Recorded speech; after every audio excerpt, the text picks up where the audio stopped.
അയ്യപ്പനെ കൂട്ടുപിടിച്ചാൽ കേരളം ഭരിക്കാൻ കഴിയുമോ? ഈ ചോദ്യം പല പാർട്ടിക്കാരും പരസ്പരം ചോദിച്ചു തുടങ്ങിയിരിക്കുന്നു. അതുകൊണ്ട് തന്നെ ശബരിമല സ്വർണ്ണപ്പാളി വിവാദവുമായി ബന്ധപ്പെട്ടിട്ട് പലപ്പോഴും എല്ലാ പാർട്ടിക്കാരും, എല്ലാ രാഷ്ട്രീയ പാർട്ടിക്കാരും എങ്ങനെ അയ്യപ്പനെ മുതലാക്കാം എന്നതിനെ കുറിച്ച് ആലോചിച്ചുകൊണ്ടിരിക്കുന്നത്. അതിലാണ് എല്ലാവരും ഇപ്പോൾ PhD എടുക്കുന്നത്. അത് രാഷ്ട്രീയ വിവാദങ്ങൾക്കപ്പുറം ശബരിമലയെ പലപ്പോഴും രാഷ്ട്രീയപരമായിട്ടുള്ള വിവാദങ്ങളിലേക്ക് കൊണ്ടുവരാറുണ്ട് എന്നുള്ളതാണ് ഏറ്റവും വലിയ പ്രത്യേകത.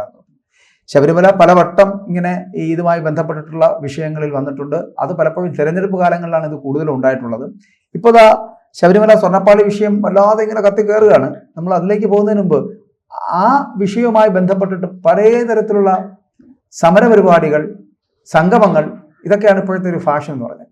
പണ്ട് ഈ ശബരിമല വിവാദം ഉണ്ടായപ്പോൾ, ശബരിമലയിൽ ഹൈക്കോടതി വിധി ഉണ്ടായിരുന്നല്ലോ, സ്ത്രീകൾ കയറ്റുന്നതായിട്ട് ബന്ധപ്പെട്ട് വരുന്ന വിഷയങ്ങളിലൊക്കെ സർക്കാർ സ്വീകരിച്ച നിലപാടും ആ നിലപാടിനെതിരെ അന്ന് NSSും BJPയും ഒക്കെ കൂടെ ചേർന്നെടുത്ത നിലപാടുകളും നാമജപ ഘോഷയാത്രയും ഒക്കെ നമ്മൾ കണ്ടതാണ്. അന്ന് ആ നാമജപ ഘോഷയാത്രയിൽ പങ്കെടുത്തവരെ തല്ലിച്ചതച്ച പോലീസിനെയും നമ്മൾ കണ്ടതാണ്.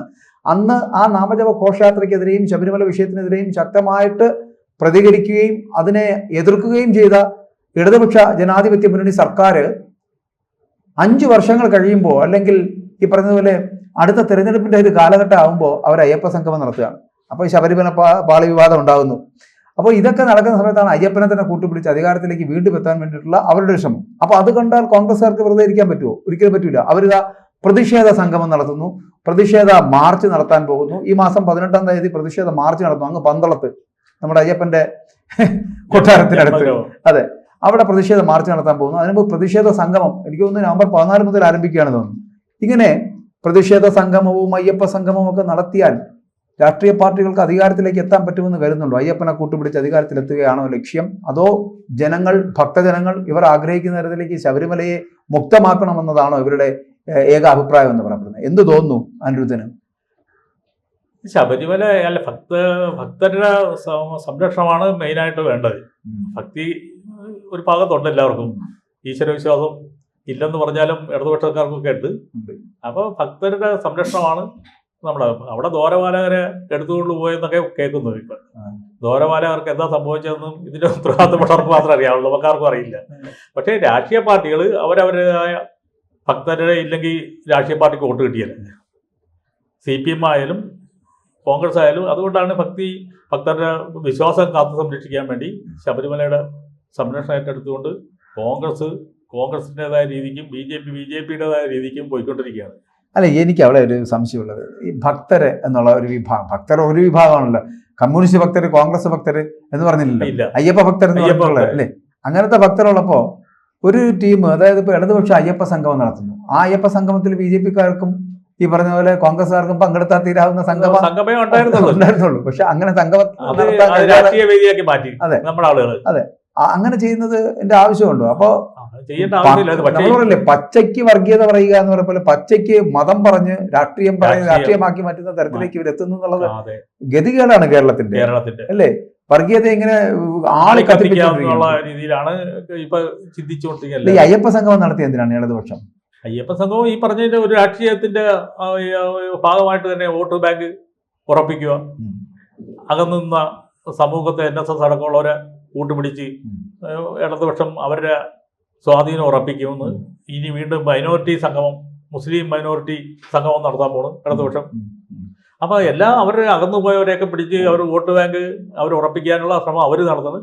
കോൺഗ്രസ് മറുഭാഗത്ത് ഇപ്പം ഈ പ്രതിഷേധ ദ്വാരപാലകരെ സംരക്ഷിക്കണ്ടേ? ശരി, അല്ല അതവിടെ കോൺഗ്രസിലേക്ക് വരാം. അതിനു മുമ്പ് ഈ അയ്യപ്പ സംഗമം നടത്തിയ ഇടതുപക്ഷ ജനാധിപത്യ മുന്നണിയുടെ നാമജപ ഘോഷയാത്രയുള്ള സമീപനം എന്തായിരുന്നു? അങ്ങനെയാണെങ്കിൽ അതെന്തുകൊണ്ട് അങ്ങനെ ഹൈക്കോടതി വിധിയുടെ പശ്ചാത്തലത്തിൽ അങ്ങനെ ഒരു രീതി ഉണ്ടായി? അന്ന് ഇവർക്ക് CPMന് എക്കാലവും 25 വർഷം പുറയിലാണ്. ഇപ്പൊ മാത്രമേ 5 വർഷം പുറയിലായിട്ടുള്ളൂ. അല്ലെങ്കിൽ അവർ ഒരു തെറ്റ് ആവർത്തിച്ച് കഴിഞ്ഞാൽ പിന്നെ 25 വർഷം കഴിഞ്ഞ് തിരുത്തുള്ളൂ. ഇത്തോളം ഇത് 5 വർഷം കഴിഞ്ഞ് തിരുത്തിയത്. പക്ഷെ 5 വർഷം എന്നല്ല, ഈ തെറ്റിതിരുത്തലുകൾ അവർ നടത്താറുണ്ട്. തെറ്റിതിരുത്തൽ അവർക്ക് വോട്ടാണ് മെയിൻ. അതുകൊണ്ടാണ് NSSനെ കൂട്ടുപിടിച്ചുകൊണ്ട് അവർ തെറ്റിതിരുത്തി അന്ന് തല്ലിച്ചവരുടെ കേസൊക്കെ പിൻവലിച്ച് കുറെ ഘട്ടമായിട്ട് ഇപ്പൊ പിൻവലിച്ചിട്ടുണ്ട്. അവിടെയാണ് വേറൊരു പ്രശ്നമുള്ളത്. ഈ NSSന്റെ നിലപാടെന്ന് പറയപ്പെടുന്നത് നമുക്കറിയാമല്ലോ. അന്നത്തെ നിലപാട് വളരെ ശക്തമായ നിലപാട് സുകുമാരൻ നായർ സ്വീകരിച്ചിരുന്നു. അന്ന് വളരെ കൃത്യമായിട്ടുള്ള അദ്ദേഹത്തിന്റെ നിലപാട് പറയുകയും ചെയ്തു. നാമജപ ഘോഷയാത്രയിൽ NSSന്റെ അടക്കമുള്ള സ്ത്രീജനങ്ങൾ അടക്കം അന്ന് തെരുവിൽ നമ്മൾ കണ്ടതുമാണ്. അപ്പോൾ അത് അന്ന് അതുപോലെ അന്ന് പ്രതിഷേധം നടത്തിയവർക്കെതിരെ ശക്തമായ നടപടി പിണറായിയുടെ പോലീസ് എടുക്കുകയും ചെയ്തു. പല കേസുകളും നിലനിൽക്കുന്നുണ്ട്. പക്ഷേ അതിൽ നിന്നൊക്കെ വിഭിന്നമായിട്ട് പെട്ടെന്ന് സുകുമാരൻ നായരുടെ മനസ്സ് മാറി NSSന്റെ നിലപാട് മാറ്റാൻ ഉതകുന്ന തരത്തിലേക്ക് എന്ത് ഉപചാരമാണ് നടന്നത് അവിടെ? നമുക്ക് മനസ്സിലാകുന്നില്ല അത്. ഇവരിപ്പോ ഗണേശനാണ് മെയിനായിട്ട് ഡയറക്ടറോട് മെമ്പറല്ലേ. ഗണേഷ് കുമാർ പിണറായിയുടെ സംരക്ഷകനും പിണറായി ഗണേശന്റെ സംരക്ഷകനും ആയിരിക്കണം. അതുപോലെ തന്നെ ഗണേശന്റെ സ്വാധീനത്തിലാണ് സുകുമാരൻ നായരെ തിരിച്ച് ഇപ്പുറത്തേക്ക് കൊണ്ടുവന്നാണ് ഇപ്പൊ കേൾക്കുന്നത്. പിന്നെ വേറെ ചിലതൊക്കെ പിന്നാമ്പുറങ്ങൾ കഥകളുണ്ട്, അതവിടെ നിൽക്കട്ടെ. അല്ല, ആ കഥകളോട് ചേരുമ്പോഴാണോ ഇത് പൂർണ്ണമാകുന്നത്? അത് അങ്ങനത്തെ സംരക്ഷണമാണോ? അതായത് മരുമകനെയും മകളെയൊക്കെ രക്ഷിച്ചെടുക്കാൻ NSSന്റെ പെരുന്ന നായർ കാണിക്കുന്ന ഒരു ഗിമിക്കാണോ ഇത്? ചിലപ്പോ അതും ആകാം.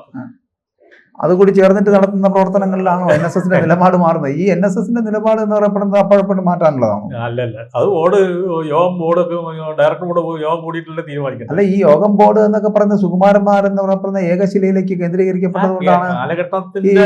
അവിടെ ആരെങ്കിലും സംസാരിക്കും, പ്രതിപക്ഷ ബഹുമാനത്തോട് സംസാരിക്കുന്നവരുണ്ടോ? അല്ലെങ്കിൽ ഇങ്ങനെ പ്രതിഷേധിക്കുന്നവരുണ്ടോ ഈ NSSന്റെ ബോർഡ് മെമ്പറിനകത്ത്? ബോർഡ് മെമ്പർമാരും പ്രതിഷേധിച്ചിട്ടില്ല.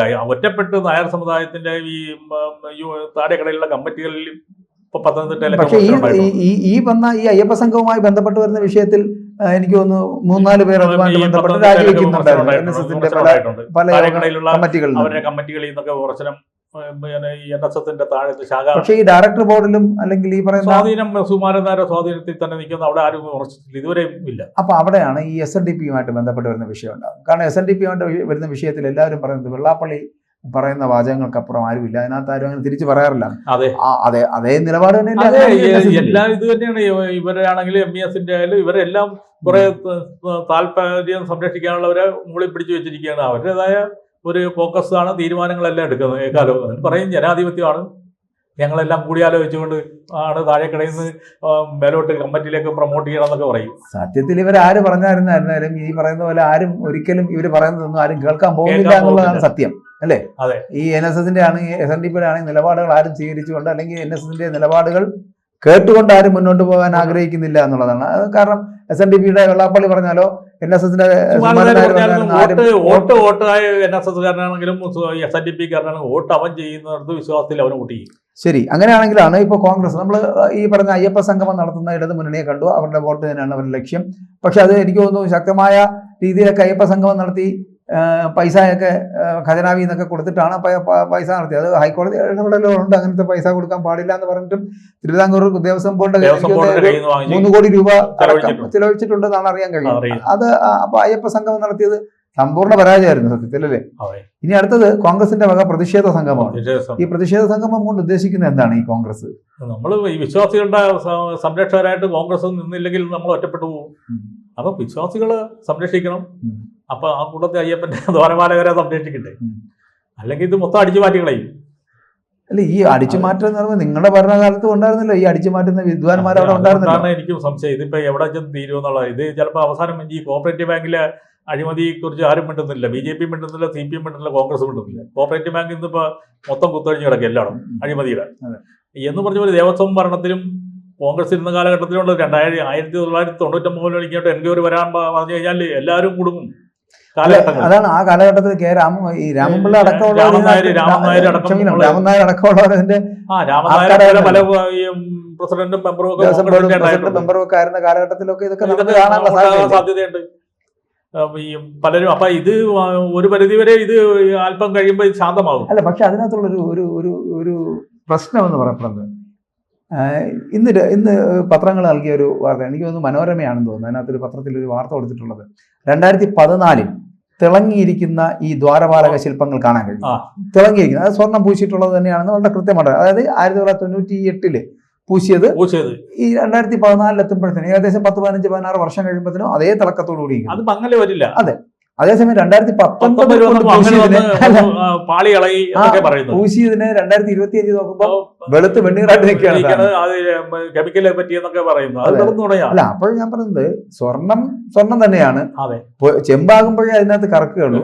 അപ്പോൾ ഈ അതിന് മുമ്പത്തെ കാലഘട്ടത്തിലും അതിന് ശേഷമോ എന്തായാലും 98 മുതൽ ഇങ്ങോട്ട് കോൺഗ്രസും കമ്മ്യൂണിസ്റ്റുകാരും മാറി ഭരിച്ച് അവരുടെ ആൾക്കാർ ദേവസ്വം ബോർഡ് ഭരിച്ചിട്ടുണ്ട്, ദേവസ്വം പ്രസിഡന്റുമാരായിട്ടുണ്ട്, ദേവസ്വത്തിന്റെ പല വിഭാഗങ്ങളിലും അവരെല്ലാവരും പങ്കെടുത്തിട്ടുണ്ട്.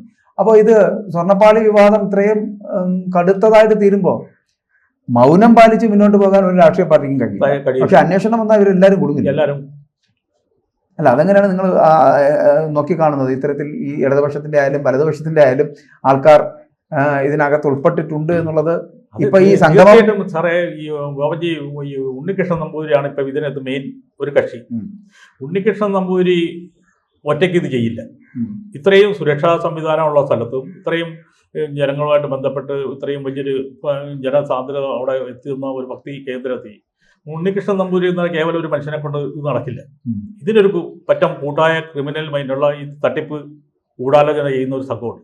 ഇപ്പം കാലാകാലങ്ങളിൽ ഭരിച്ച മന്ത്രിയെ ഇതിനകത്ത് പ്രതിയാകാൻ നമ്മളാരും തയ്യാറില്ല. പക്ഷേ ഇതിന് ദൈനംദിന കാര്യങ്ങൾ നോക്കാൻ വേണ്ടി ഹൈക്കോടതി വരെ അവിടെ പ്രതിനിധിയെ ഏൽപ്പിച്ചിട്ടുണ്ട്. വിജിലൻസ് ജാഗ്രത കാണിക്കേണ്ടതാണ്. വിജിലൻസിന്റെ ഉത്തരവാദിത്വം ജാഗ്രത കുറവ് നമ്പർ 1 ആയിട്ടുണ്ട്. ആരെയും ഇതുവരെയും അറസ്റ്റ് പോലും ചെയ്തിട്ടില്ല ഗവൺമെന്റ്. ഗവൺമെന്റ് അറസ്റ്റ് ചെയ്യണമെങ്കിൽ വിജിലൻസ് ചൂണ്ടിക്കാണിക്കണം, അല്ലെങ്കിൽ വിജിലൻസുകാർ ഈ ക്വസ്റ്റ്യൻ ചെയ്യണമെന്ന് പറയാനല്ല. ഇപ്പൊ ഉണ്ണികൃഷ്ണൻ നമ്പൂരിക്ക് വരെ ഇവര് ഫ്രീ ആയിട്ട് കൊടുത്തിട്ട് വേറെ ആരെയോ ഒരാളെ മാപ്പ് സാക്ഷിയാക്കാനുള്ള പരിപാടിയൊക്കെ ഇവർ ചെയ്യണം. അപ്പൊ ഇതിനകത്ത് ഉത്തരവാദിത്തപ്പെട്ട ഉദ്യോഗസ്ഥന്മാർക്ക് നല്ലൊരു പങ്കുണ്ട്. കാലാകാലങ്ങളിൽ ഭരിച്ച ദേവസ്വം ബോർഡ് പ്രസിഡന്റുമാർ ഇതിനകത്ത് സമാധാനം പറയണം.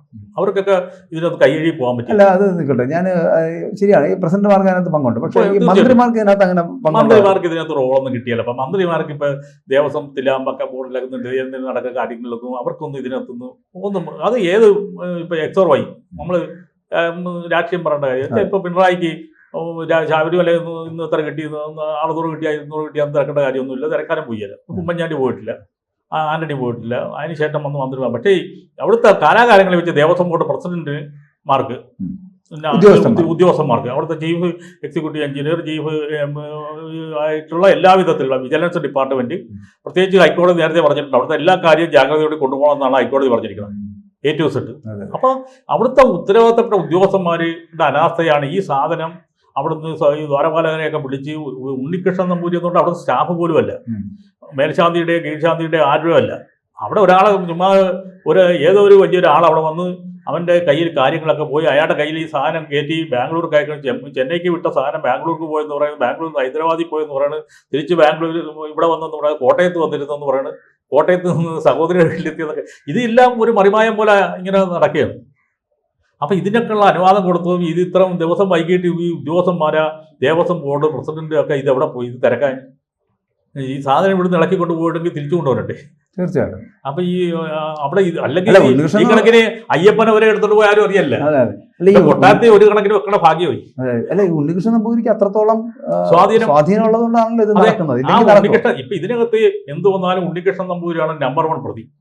ആ ഉണ്ണികൃഷ്ണൻ നമ്പൂരി ഇന്നുവരെയും സ്വതന്ത്രമായിട്ട് ഇവർ വിട്ടിരിക്കുക. അതാണ് അവരെ സംരക്ഷിക്കുന്ന ആരോ ശക്തനായ ആളുകളുണ്ട് ദേവസ്വം ബോർഡിനകത്ത്. അതെ, അവരുടെ പിൻബലം ഇല്ലാതെ ആരും ഇങ്ങനെ അത് ദേവസ്വം ബോർഡ് ഇപ്പൊ നമുക്കറിയാം കഴിഞ്ഞ 10 വർഷമായിട്ട് മാത്രം ഇടതുപക്ഷത്തിന്റെ കയ്യിലുള്ളൂ.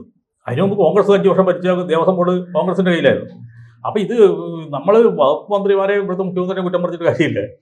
ഇതിനകത്ത് ഈ ഉത്തരവാദിത്തപ്പെട്ട ദേവസ്വത്തിന് നല്ല പങ്കുണ്ട്.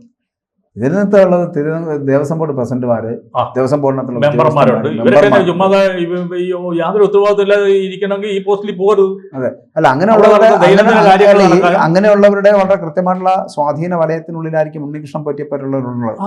അതുകൊണ്ടായിരിക്കും ഇത്തരത്തിലുള്ള സംവിധാനങ്ങൾ നടന്നതെന്ന് പറയാണ്ടിരിക്കുന്നത്. അപ്പോൾ പൂർണ്ണമായിട്ട് ഉത്തരം പറയേണ്ടത് ഇതിന്റെ ഈ തിരുവിതാംകൂർ ദേവസ്വം ബോർഡ് പ്രസിഡന്റുമാരും ഒപ്പം തന്നെ പ്രസിഡന്റുമാരും ഒക്കെ ഈ വിജിലൻസ് ഇതിനകത്ത് കോടതി അല്ലെങ്കിൽ ഹൈക്കോടതി തന്നെ ശക്തമായി നടപടിയെടുക്കാൻ നിർദ്ദേശിച്ച് ഗവൺമെന്റ് ഇവരെ പിടിക്കേണ്ടത് അത്യാവശ്യം. രാഷ്ട്രീയം തീർച്ചയായും. എന്തായാലും സ്വർണ്ണപ്പാളി വിവാദവുമായി ബന്ധപ്പെട്ട് വരുന്ന വിഷയം വലിയ ശക്തമായ അന്വേഷണം നടത്തിയാൽ മാത്രമേ അങ്ങനെ ഒരു തീരുമാനത്തിലേക്ക് എത്താൻ പറ്റുള്ളൂ. ഈ അറസ്റ്റ് ഉൾപ്പെടെയുള്ളവരെ രക്ഷപ്പെടുത്താൻ കഴിയും. ആ സാഹചര്യത്തിൽ ആവർത്തിക്കരുത്. നാളെയും ഇതുപോലുള്ള ആയിരക്കണക്കിന് ഉണ്ണികൃഷ്ണൻ നമ്പൂതിരി ഉണ്ടാവും. ഈ പറഞ്ഞ പോലെ ശബരിമല ഇപ്പൊ ദ്വാരപാലകനെ കൊണ്ടുപോയുള്ളൂ, നാളെ അയ്യപ്പനെ കൊണ്ടുപോകും. അതല്ല, ഈ പറഞ്ഞ പോലെ 40-42 കിലോഗ്രാം സ്വർണം പൂശിയ ഈ അമ്പലമാണ് ചുറ്റുമമ്പലം ആയിട്ടിരിക്കുന്നത്. അതിനെ കൂടെ എടുത്തുകൊണ്ട് പോകാനുള്ള സാധ്യത ശ്രീകോവിലടക്കം അങ്ങനെ ചെയ്തു വെച്ചിരിക്കുകയാണ്. എന്തായിക്കോട്ടെ. അപ്പൊ അത് വേറെ വിഷയമാണ്. എങ്കിൽ കൂടിയും ആ വിഷയമായിട്ട് ബന്ധപ്പെട്ടിട്ടാണ് പല രാഷ്ട്രീയ പാർട്ടികളും ഇപ്പോൾ ഈ പറയുന്ന വോട്ടിന് വേണ്ടിയിട്ട് പ്രതിഷേധ സംഗമവും അയ്യപ്പ സംഗമവും നാമജപ ഘോഷയാത്രയൊക്കെ നടത്തിക്കൊണ്ടുപോകുന്നത്. ഈ അയ്യപ്പനെ കൂട്ടുപിടിച്ചുകൊണ്ട് UDF അധികാരത്തിലെത്താൻ കഴിയുമെന്ന് തോന്നുന്നു. അയ്യപ്പനെ കൂട്ടുപിടിച്ചുകൊണ്ട് നടക്കില്ല. പക്ഷേ വിശ്വാസ സമൂഹത്തിന് എപ്പോഴും വിശ്വാസ സമൂഹത്തിന്റെ ഭാഗത്ത് തന്നെ കോൺഗ്രസ്. അല്ല, മുമ്പ് അങ്ങനെ ഉണ്ടായിട്ടുണ്ടോ? അതോ അതെ. വൈകിപ്പോയോ? ഇപ്പൊ പ്രതിഷേധ സംഗമം നടത്താൻ വൈകിപ്പോയോ? പ്രതിഷേധ സംഗമം നടത്താൻ വൈകിട്ടൊന്നുമില്ല. സമയമുള്ള തന്നെ കോൺഗ്രസ് നടത്തുന്നത്. കോൺഗ്രസിന്റെ ഇത് വിശ്വാസ സമൂഹത്തിന്റെ കൂട്ടത്തിലാണ് കോൺഗ്രസ്. അല്ല, അതുകൊണ്ടാണ്. അല്ല, അവിടെ ഒരു ചോദ്യം വീണ്ടും വരുന്നുണ്ട്. വിശ്വാസ സമൂഹം എന്ന് പറയുമ്പോൾ വിശ്വാസ സമൂഹത്തിന്റെ അട്ടിപ്പറാവകാശം ഏറ്റെടുത്തിരിക്കുന്ന BJP ആണ്. BJP എന്നുള്ള പിക്ചർ ഇല്ലല്ലോ. BJPക്ക് വിശ്വാസ സമൂഹത്തിന്റെ ആളാണെന്നിട്ട് ഇതുവരെ ഒരു പരിപാടി പോലും സംഘടിപ്പിക്കാത്തില്ല. പിന്നെ വേറൊരു കാര്യമുണ്ട്, ഇവിടെ ശക്തമായൊരു പ്രതിപക്ഷത്തിന്റെ അനാസ്ഥയാണ്. കോൺഗ്രസ് ആണെങ്കിലും BJPയുടെ ആണെങ്കിലും അനാസ്ഥ ഇതിനകത്ത്. അതുകൊണ്ടാണ് കോൺഗ്രസ് ഇത് ഏറ്റെടുത്ത് സമരമായിട്ട് മുന്നോട്ട് പോകുന്നത്. ഈ ഭരിക്കുന്ന ലെഫ്റ്റ് ഫ്രണ്ട് ഗവൺമെന്റിന് ഒരു പ്രതിപക്ഷം എന്നുള്ള രീതിയിൽ BJPയും ശക്തമായിട്ട് എതിർക്കുന്നില്ല, കോൺഗ്രസ് എതിർക്കണില്ല. അല്ല, UDFന്റെ ഈ പറഞ്ഞ ഔദാര്യമൊന്നും അല്ലല്ലോ. ഒരു പ്രതിപക്ഷത്തിരിക്കുന്നവർ ഇതിനെക്കാട്ടി ശക്തമായിട്ടുള്ള പ്രതിഷേധങ്ങൾ നടത്തേണ്ടത്. അതെ, നടത്തേണ്ടതാണ്. അതുകൊണ്ടാണ് ഇപ്പൊ ഈ സമര മാർഗങ്ങളിലൊക്കെ ആയിട്ട് കോൺഗ്രസ് മുന്നോട്ട് പോകുന്നത്. എന്തായാലും അയ്യപ്പനെ കൂട്ടുപിടിച്ചാൽ അധികാരത്തിലെത്താൻ പറ്റും എന്നുള്ളത് മോഹം ആണെന്ന് വേണമെങ്കിൽ പറയാം. പക്ഷെ വിശ്വാസ സമൂഹത്തിനെ പിടിച്ചാൽ ചിലപ്പോ അധികാരത്തിലേക്ക് എത്താം. UDFനുള്ള സാധ്യത ഉണ്ട് അല്ലേ? അതുകൊണ്ടാണ് വിശ്വാസ സമൂഹത്തിന്റെ ഭാഗത്ത് കോൺഗ്രസ് എന്നും നിന്നിരിക്കുന്നത്.